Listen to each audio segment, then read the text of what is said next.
Australians, there's no other way of putting it, this, because particularly it's hard for them to be objective about President Trump because our media's not. Yeah.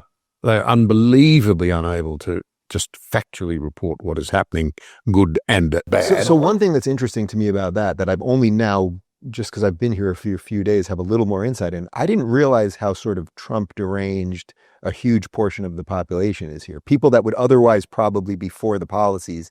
I think what's happened in America is a lot of people that were, let's say, Trump deranged or really bought into a lot of the lies, they eventually came around, right? Because then you started seeing the fruits of what he was doing, and then they eventually came around. I didn't realize that here, and maybe that's just because you're not America, so you don't see some of the granular stuff on the ground. The mainstream. It may be, it's just the mainstream then. Well, they're unable to sort of purport.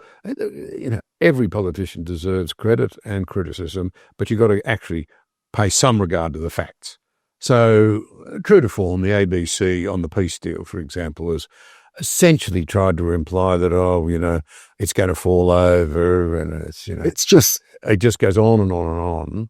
There's no real objectivity. So you find ourselves in an interesting position where something like 80% of the Australian people believe the American alliance is incredibly supportive, but nothing like 80% is really behind, if you like, right, the President of the United States as we speak. And we've got a very left-wing government that has moved away from Israel and moved away from America, has moved into the ambit of Beijing, not the Chinese people. It's important to make the distinction. The Chinese Communist Party.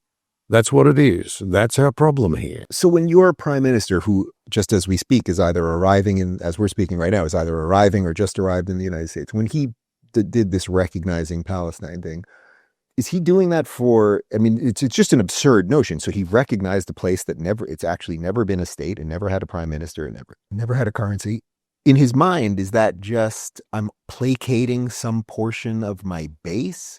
Because he didn't do a real thing. It didn't bring peace. As a matter of fact, it made it more difficult to get peace. It made Trump's job more difficult.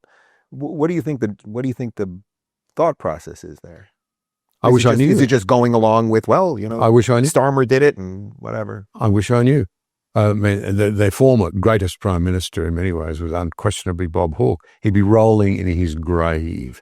He would see the profound dangers, and they are profound, as we've discussed, in going down this road.